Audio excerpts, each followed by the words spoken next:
Capítulo 30 del libro de Alma, profeta del libro de Mormón, que dice lo siguiente. He aquí aconteció que después de que el pueblo de Amón quedó establecido en la tierra de Gersón,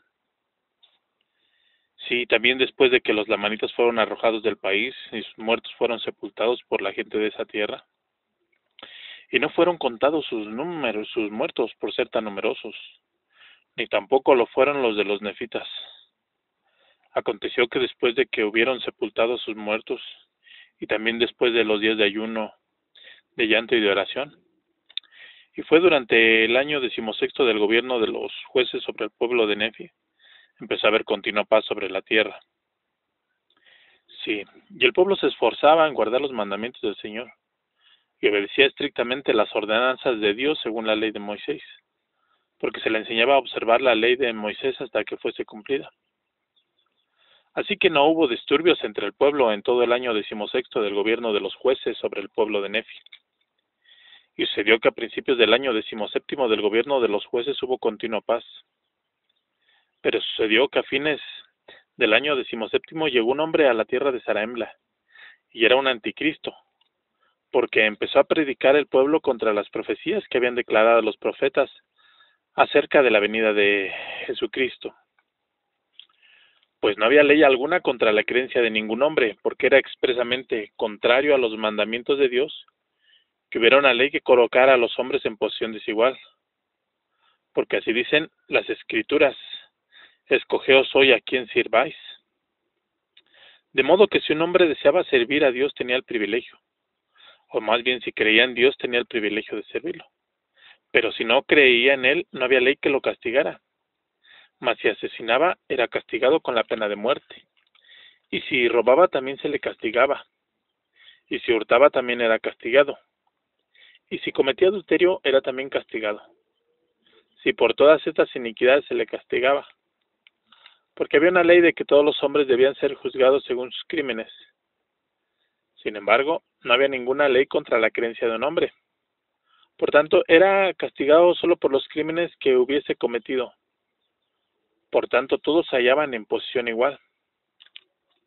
Y ese anticristo, cuyo nombre era Corior, y la ley no podía constreñirlo, empezó a predicar al pueblo que no habría ningún Cristo, y de esta manera predicaba diciendo: «Oh vosotros que estáis subyugados por una loca y vana esperanza, ¿por qué os sujetáis con semejantes locuras?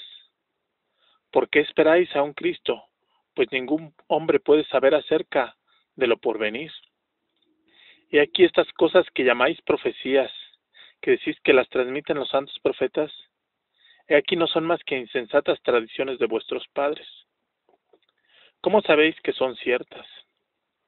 He aquí no podéis saber de las cosas que no veis, por lo tanto no podéis saber si habrá un Cristo. Miráis hacia lo futuro, y decís que veis la remisión de vuestros pecados, mas aquí esto no es sino el efecto de una mente desvariada.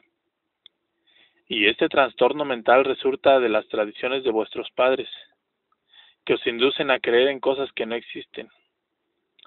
Y muchas otras cosas parecidas les habló, diciéndoles que no se podía hacer ninguna expiación por los pecados del hombre, sino que en esta vida a cada uno le tocaba de acuerdo con su habilidad. Por tanto, todo hombre prosperaba según su genio, todo hombre conquistaba según su fuerza, y no era ningún crimen el que un hombre hiciese cosa cualquiera. Y así les predicaba, desviando el corazón de muchos, haciéndoles erguir sus cabezas en su iniquidad, sí, incitando a muchas mujeres y también hombres a cometer fornicaciones, diciéndoles que cuando moría el hombre, allí terminaba todo. Y este hombre fue también a la tierra de Gersón, para predicar estas cosas entre los del pueblo de Amón, que en un tiempo fueron el pueblo de los lamanitas. Mas aquí estos fueron más prudentes que muchos de los lamanitas, porque lo tomaron y lo ataron y lo llevaron ante Amón, que era un sumo sacerdote de ese pueblo. Y sucedió que hizo que fuese echado de esa tierra, y llegó a la tierra de Gedeón. Y empezó a predicarles también, y aquí no tuvo mucho éxito, porque lo tomaron y lo ataron, y lo llevaron ante el sumo sacerdote y también el juez superior del país. Y aconteció que el sumo sacerdote le dijo: «¿Por qué andáis pervirtiendo las vías del Señor? ¿Por qué andáis pervirtiendo las vías del Señor? ¿Por qué enseñáis a este pueblo que no habrá Cristo para interrumpir su gozo? ¿Por qué hablas contra todas las profecías de los santos profetas? Y el nombre del sumo sacerdote era Gidona, y Corijor le dijo: porque no enseño las insensatas tradiciones de vuestros padres, y porque no enseño a este pueblo a subyugarse bajo las insensatas ordenanzas y prácticas establecidas por antiguos sacerdotes para usurpar poder y autoridad sobre ellos, para tenerlos en la ignorancia, a fin de que no levanten la cabeza, sino que se humillen de acuerdo con vuestras palabras.